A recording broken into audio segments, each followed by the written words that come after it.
আর এই বাংলার জমিন, এই বাংলার জমিনও যদি খালি একটা গুণ সবার ভেতরে ঢুকানো যেত, যে এই গুণের নাম তাকওয়া। তাকওয়া মানে আল্লাহর ভয়। এখানে শাসক আল্লাহকে ভয় করবে, প্রশাসক আল্লাহকে ভয় করবে, জনতাও আল্লাহকে ভয় করবে, পুলিশ আল্লাহকে ভয় করবে, আমলারাও আল্লাহকে ভয় করবে, মন্ত্রী এমপিরাও আল্লাহকে ভয় করবে, জনতার প্রতিনিধিরাও আল্লাহকে ভয় করবে, পয়সাওয়ালাও আল্লাহকে ভয় করবে, গরিব আল্লাহকে ভয় করবে। আমি আল্লাহর নামে কসম করে বলতে পারবো, এক বছরের মধ্যে বাংলাদেশের চিত্র টোটাল ডিফারেন্ট হয়ে যাবে। আল্লাহ তেমনি বলেন নাই যে ঈমান আর তাকওয়া, বেশি না, ঈমান আর তাকওয়া এই দুটো গুণ ধারণ করলেই বরকতের সব কয়টা দরজা আল্লাহ খুলে দিবে। আর ঈমান আর তাকওয়া যদি না থাকে, আরে পুলিশ দেশে এখন যে কয় হাজার বা লাখ আছে, সংখ্যা যদি এর চাইতে 10 গুণ বাড়ান, 10 গুণ, যে প্রতিটা 2জন 4জন মানুষের পেছনে একটা করে পুলিশ দাঁড় করিয়ে রাখবেন, তাও উন্নতি হবে না, তাও আগাতে পারবেন না। বরকত না পেলে কোন লাইনে কিছু করতে পারবেন না। তো বরকত আসবেই তাকওয়ার পথ ধরে। তো হুজুররা সেই ঈমানের দাওয়াতি দেয়, সেই তাকওয়ার দাওয়াতি দেয়। তার মানে হুজুররা এই দেশটাকে বরকতময় বানাতে চায়। আর যারা ঈমানের বিপক্ষে বলে, আল্লাহর বিপক্ষে বলে, ইসলামের বিপক্ষে বলে, উলামায়ে কেরামের বিপক্ষে বলে, তারা আসলে দেশপ্রেমিক না দেশের দুশমন। বলবেন কিভাবে? তারাও তো মুক্তিযুদ্ধের চেতনার কথা বলে, তারাও তো আইন কানুন বিধান সংবিধানের কথা বলে, তাহলে তারা দেশের দুশমন হবে কিভাবে? আমি বলবো, আগে তুমি এটা ক্লিয়ার করো, রহমতের মালিককে, বরকতের মালিককে, নুসরতের মালিককে, কুদরতের মালিককে। যদি বলো এক আল্লাহ, তাহলে তুমি এটা লিখে রাখো, যারা সে আল্লাহর বিরুদ্ধে অবস্থান নিচ্ছে তারা কারো ভালো চায় না।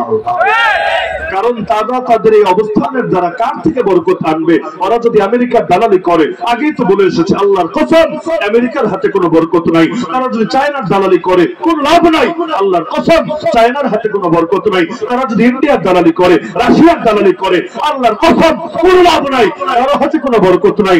দুনিয়ার লোক খালি আগেই তো বললাম জাহির এনে দিতে পারে, বাতিন দিতে পারে না। এই বাতিনের শক্তি একমাত্র আল্লাহ ছাড়া দ্বিতীয় কারো হাতে থাকে। এজন্য তো কিয়ামতের দিন যারা মূর্তি বানায় অথবা ছবি আঁকে, ভাস্কর্য বানায়, তাদেরকে কিয়ামতের দিন বলা হবে যেগুলো বানিয়েছিস ভেতরে প্রাণ দে, তাহলে কিচ্ছু বলবো না, কোনো শাস্তি হবে না। যেগুলো নিজের হাতে আকৃতি বানিয়েছিস, অবয়ব বানিয়েছিস, তোদের একটা মাত্র কাজ ভেতরে প্রাণ দিয়ে দে, তোদেরকে এটার জন্য কোনো জিজ্ঞাসা করা হবে না। আর যদি প্রাণ দিতে না পারিস, যতদিন পারবি না জাহান্নামের আগুন থেকে বের হতে পারবি, জাহান্নামের আগুনে পড়তে হবে। সাধ্য আছে নাকি কারো প্রাণ দেওয়া?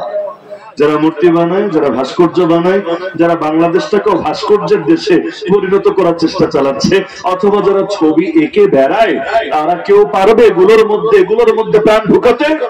যদি না পারে, তাহলে তাদের জাহান্নামের অবস্থা কি হবে একটাবার চিন্তা করেন। তো দুনিয়ার লোক পারে কি? খালি উপরটাই বানাতে পারে, কিন্তু ভেতর একজনেরই হাতে, নামটা আল্লাহ। আল্লাহ রাসূল সাল্লাল্লাহু আলাইহি ওয়াসাল্লাম তো ইসলাম নিয়ে আসলেন, ইলমি ভাবেও জিন্দা করলেন, আমলি ভাবেও জিন্দা করলেন। আমলি ভাবে মানে ময়দান। মনে করেন আমরা সারা জীবনে বয়ান করি, এই বয়ান শুনি যে ইলম সার্থক হয় আমল করলে। আপনারাও তো জানেন এটা, বা বলেন। মনে করেন আমি জানি যে 5 ওয়াক্ত নামাজ ফরজ, আপনারা জানেন না? মানে জানেন না? সবাই জানেন। কিন্তু নামাজ যদি না পড়েন, জানেন সবাই যে 5 ওয়াক্ত নামাজ ফরজ, কিন্তু আপনারা যদি এটার উপর আমল না করেন বা 4 ওয়াক্তের উপর করেন, খালি ফজরের বেলায় ঘুমায়া এই আমলটা বাইরে রাখেন, এমন যদি হয়, আপনার ইলম কি কামিয়াব হয়েছে? ইলম পূর্ণতা পাবে আমল হলে, এ ব্যাপারে সবাই একমত। আপনি জানেন হজ ফরজ, কিন্তু টাকার অভাব নাই, কিন্তু হজে যান না আপনি, কারণ হজে কষ্ট আছে, এটা সত্য। এই যে চলতি বছরে হজে 1000-এর বেশি হাজি ইন্তেকাল করেছে, যেটা নিয়ে সারা দুনিয়া আফসোস করছে যে এত হাজি, কারণ গরমের তাপও ছিল অনেক বেশি। 50 ডিগ্রি সেলসিয়াস অতিক্রম করেছে তাপমাত্রা। বাংলাদেশে 38-39-40 হলে সহ্য হতে চায় না। এই মাঝখানে 1-2 মাস তো অবস্থা খারাপ হয়ে গিয়েছিল, শুধু আমার না, গোটা দেশেরই কি পরিমাণ কষ্ট হয়েছে, এখনো হচ্ছে। আর সেখানে 50 যদি তাপমাত্রা হয়, তাহলে তো প্রাণ টিকিয়ে রাখাটাই দুষ্কর ব্যাপার। অনেকে ইন্তেকাল করেছে, যদিও এটা আফসোসের বিষয় না, এটা আসলে গর্বের বিষয়, আসলে গর্বের বিষয়। আমার ইন্তেকাল যদি হয় মক্কায়, আমার ইন্তেকাল যদি হয় মদিনায়, এর চাইতে আমার বড় আনন্দের বিষয় কি আছে? তো যে প্রসঙ্গে আমি কথাটা বললাম, তো এই যে আপনি হাজী সাহেবরা হজে গেল, কষ্ট নাই? বহুত কষ্ট আছে, বহুত কষ্ট। তো আপনি চিন্তা করলেন পয়সা আছে, তো তাতে কি আমি যাব না, লেকিন আপনি জানেন হজ করা ফরজ। তো আপনার এই এলেমটাকে সার্থক হলো? হয় নাই, কারণ এলেম তো আছে, এলেমের উপর আমল নাই। তো এখন এই যে মাদ্রাসাগুলো দেশে আছে, আলিয়া বলেন, কওমিয়া বলেন, অথবা মাদ্রাসা ছাড়াও আপনারা যারা ইসলাম নিয়ে টুকটাক জানার চেষ্টা করেন, সেটা কোনো লেকচার শুনে হোক, কোনো বই পড়ে হোক, রিসার্চ করে হোক, যেভাবেই হোক, আপনারা যারা যতটুকু জানেন আমাকে বলেন, এই ইলম কখন সার্থক হবে? যদি এর উপর আমল হয় তখন, নাকি যদি আমল না হয় তখন? আচ্ছা, বাংলাদেশে যেই কয়টা ঘুষখোর আছে, পেট মোটা ঘুষখোর হোক অথবা ফ্যাটহীন ঘুষখোর হোক, ওরা কি জানে না ঘুষের কি মাসালা? তা যদি নাই জানতো তাহলে ঘুষরে হাদিয়া বইলা নেই কেন? একদিকে ঘুষ নেয়, আবার উপরে নামটা অনেক সময় হাদিয়া লাগায়, চা খাওয়ার টাকা। আরে চা খাইতে তো 5 টাকা হলেই চলে। একটু উন্নত চা যদি হয় আপনাদের সেই ব্রাহ্মণবাড়িয়ার ধরেন 80 টি স্টোরের মতো, তাহলে 80-90 টাকা 100 টাকা হলেই তো চলে। তাও ধরলাম না, আরো স্পেশাল চা 500-1000 টাকা হলেই তো চলে। তো চা খাওয়ার নামে 10,000, চা খাওয়ার নামে 20,000, চা খাওয়ার নামে 50,000, এই যে কাজগুলো, বাটপারি গুলো, ভণ্ডামি গুলো চলে, যারা করে আর এটার মাসালা জানে না। হজ করতে যাবেন, পাসপোর্ট করতে গেলে এখানেও ঘুষ দেওয়া লাগে, নাকি লাগে না? মনে হয় এখানেও লাগে। মানে একটা ভালো কাজ করতে গেলেও এখানেও আকাম কুকাম, ইচ্ছে অনিচ্ছায় জড়ানো লাগবেই লাগবে। আবার কি এক সিস্টেম হয়েছে, আপনি একজন হুজুর মানুষ, একজন দিনদার মানুষ, বিভিন্ন প্রয়োজনে আপনাকে বিভিন্ন অফিস আদালতে যাওয়া লাগবে। আপনি সারা জীবন পর্দা করেন, কোন মহিলার দিকে চোখ তুলেও তাকান না, আই কন্ট্যাক্ট করেন না, খুব ভালো কথা। কিন্তু এমন এমন জায়গায় নিয়ে লেডিস বসায় রাখবে যেখানে এরাও জানে যে অধিকাংশ পুরুষই আসবে। এখন হুজুর মানুষ হন আর দিনদার লোক হন, আপনার জন্য বিকল্প ব্যবস্থা নাই, ওই সুন্দরী ললনার সঙ্গে গিয়েই কথা বলা লাগবে। আবার যদি নিচের দিকে তাকায় থাকে, অনেক সময় এইটা নিয়ে পর্যন্ত ফতোয়া শোনা লাগবে। এই হুজুরগুলো খ্যাতি রয়ে গেল, সামাজিক হলো না, মানুষ হলো না। আমার এখনো মনে আছে আফগানিস্তান বিজয় হওয়ার পর আফগানিস্তানের এক মন্ত্রী, ওখানের মন্ত্রীও তো হুজুর আর কি, তো হুজুরের কাছে সাক্ষাৎকার নিতে এসেছে পশ্চিমা দেশ থেকে এক নারী সাংবাদিক। এখন হুজুর সাক্ষাৎকার তো দেয়, তো চোখটা আর তার দিকে তুলেও তাকায় না, নিচের দিকে তাকায় তাকায়। এখন যে সে তার যা কথা বলার বলে বেড়ায়, দেশে ফিরে গিয়ে হুজুরের পুরো সারফেক্সেল না ব্লিচিং পাউডার দিয়ে ধুয়ে দিয়েছে। আর এই হুজুররা পুরাই অসামাজিক, এই হুজুররা পুরাই খ্যাত। এরা না দুনিয়া বোঝে, না ভদ্রতা বোঝে, না একটা মানুষকে মূল্যায়ন করতে জানে। এরা নারীকে পর্যন্ত তার সম্মান দিতে জানে না। তো সম্মান হবে কখন? একদিন ফেল ফেল করে তাকিয়ে থাকে। তো দেখা যাবে দিনদার মানুষকেও দিন পালন করতে দেওয়া হয় না, তাকে বাধ্য করা হয় অনেক ক্ষেত্রে পাপ করার জন্য। এটাই তো এখন বাস্তবতা হয়ে গিয়েছে। কত চাকরি পর্যন্ত আপনার হবে না মুখে দাঁড়িয়ে থাকলে, জানেন না? আপনার চাকরি আটকে যাবে, অনেক উচ্চ বেতন এবং সম্মানজনক চাকরি, যেই চাকরি করলে ভালো একটা বিয়েও হবে, যে চাকরি করলে এলাকায় গর্বের সাথে বুক ফুলে চলতেও পারবেন, যে চাকরি করলে বাপ মা আপনাকে নিয়ে গর্বিত হবে, সব ঠিক আছে। কিন্তু আপনার শুরুতেই দাড়ি কোরবানি দেওয়া লাগবে চাকরিতে ঢুকতে গেলে। আরে আমার দাড়ির সাথে তোর চাকরির সম্পর্ক কি?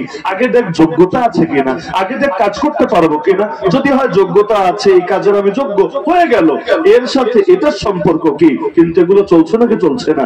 একদিকে বলবে নারীর ক্ষমতায়ন, নারীর উন্নতি, নারীকে আগায় নিতে হবে, আরেকদিকে দেখবেন এই বাটপার গুলো খালি সুন্দরী মেয়েদেরকেই প্রায়োরিটি দিচ্ছে, রিসিপশনে নিয়ে দাঁড়ে দাঁড়ে বসাবে না, যার চেহারা সুন্দর, কথাবার্তা সুন্দর, সব লাইনে আর কি ওদের মন জোরানোর মতো এদেরকে নিয়ে সামনে হাইলাইট করবে।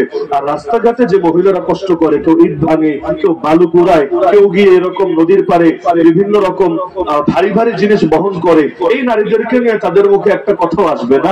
তো নারীর ক্ষমতায়ন মানে এখানে সুন্দরীদের ক্ষমতায়ন, অসুন্দরদের নিয়ে তাদের কোনো আলাপ নাই, গ্ল্যামার, এটাই তাদের কাছে মূল কথা। এই সমস্ত ভণ্ডামি হচ্ছে নাকি হচ্ছে না? তো যে প্রসঙ্গে বলছিলাম যে এখন এই টপ টু বটম এই যে দুর্নীতিগুলো চলছে, তো যারা এগুলো করে ওরা কি মাসালা জানে না?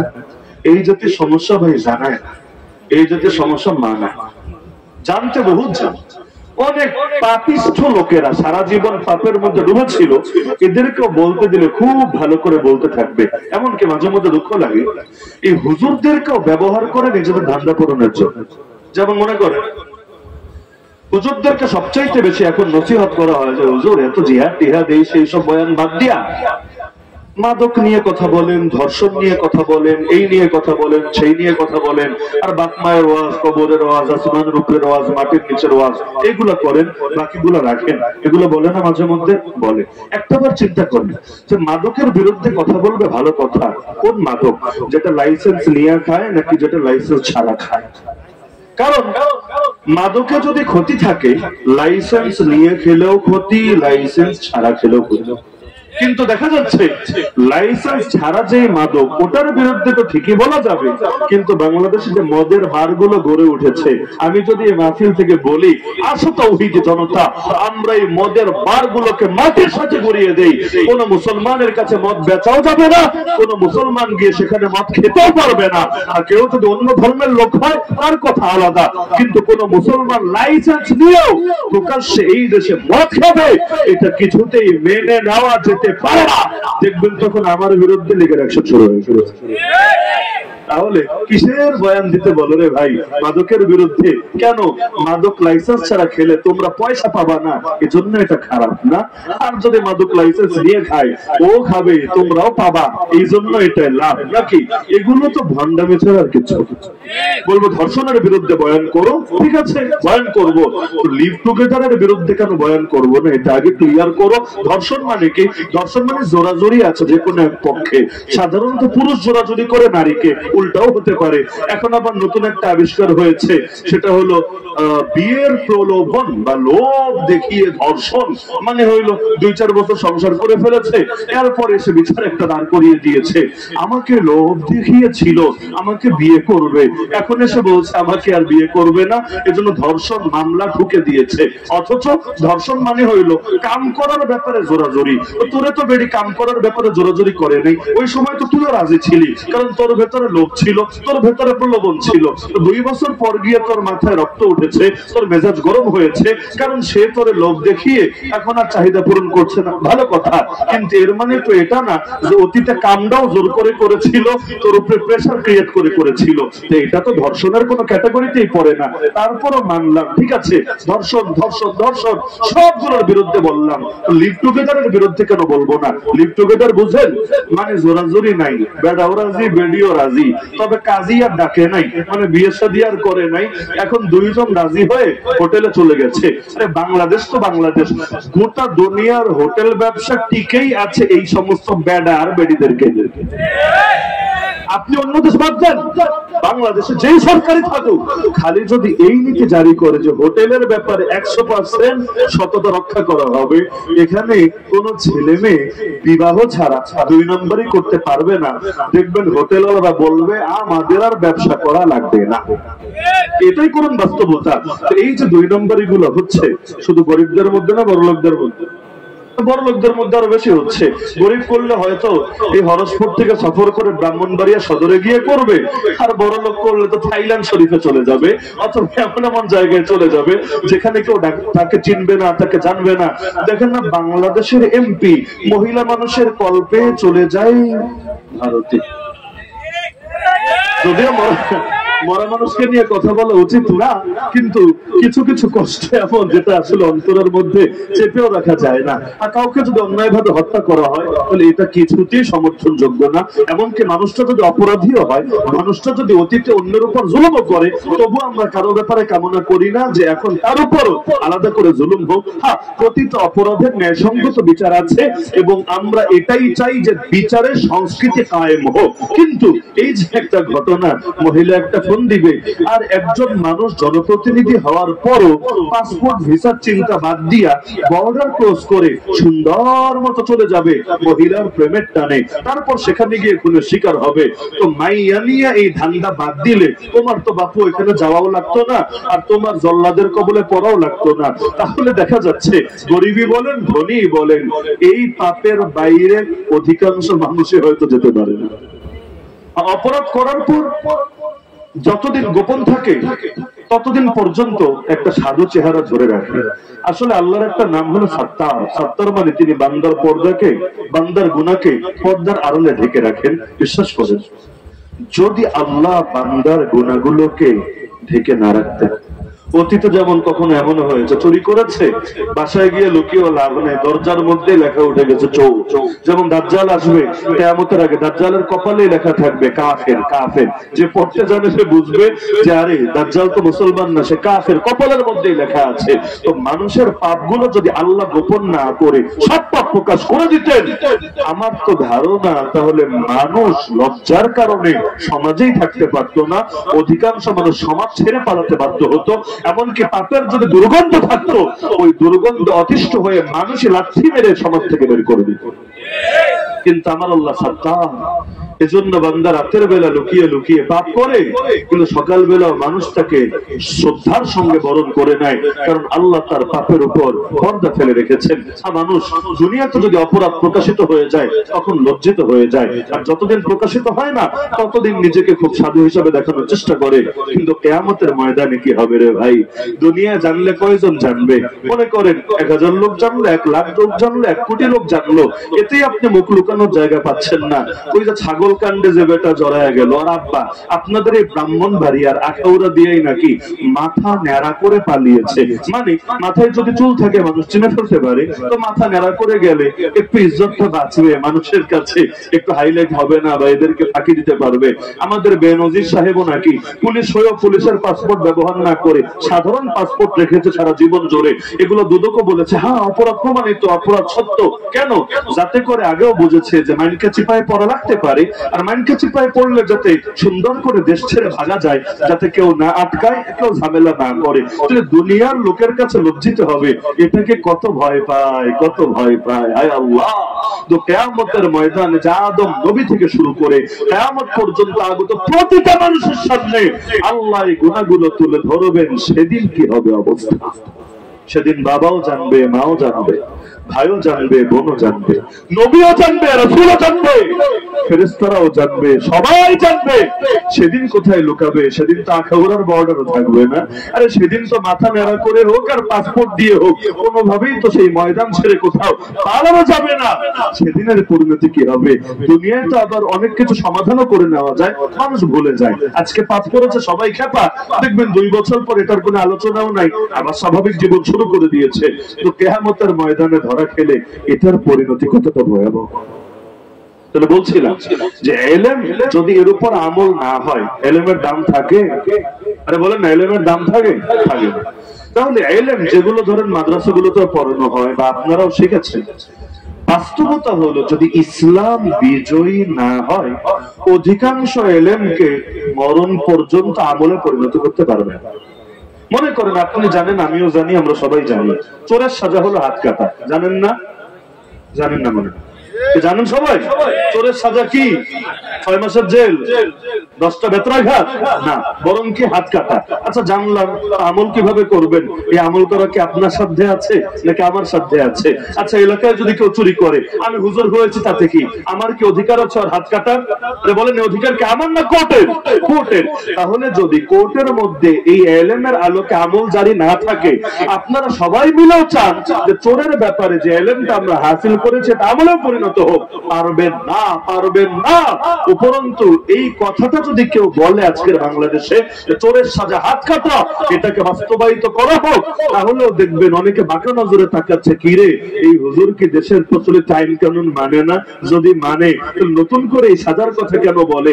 একদিকে করা তো যাই না, আর একদিকে এই কথাগুলো বললে পর্যন্ত মানুষ সহ্য করতে পারে না। তাহলে ইলম কিভাবে আমলে পরিণত করবেন যদি ইসলাম বিজয় না থাকে? বাংলাদেশের জন্য বড় দুঃখ। সেই 1757 থেকে আজকে 2024, 1-2 বছর, 100-200 বছরও না, তার চাইতে আরো বেশি। 1757 মানে আপনাদের দাদার যুগও না, দাদার দাদার যুগও না, তার দাদার যুগ কিনা সেটাও হিসাব নিকাশ করে দেখতে হবে।